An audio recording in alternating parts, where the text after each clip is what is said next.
ana shu qarzga bir narsa olish, qarzga bir narsa olib yeyish, qarzga bir narsa olib kiyish, qarzga to'y qilish, kredit nima bu?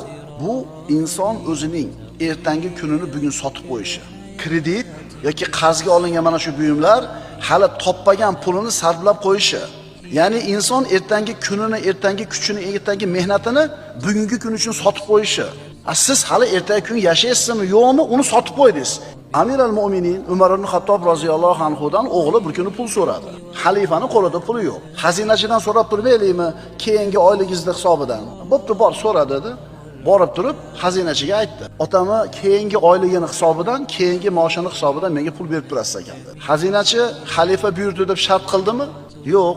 Otangiz keyingi oyligimdan berib tursin debdi-yu, lekin keyingi oyda yashashiga bir kafolat xati yozib bermabdi dedi. Bermaydi.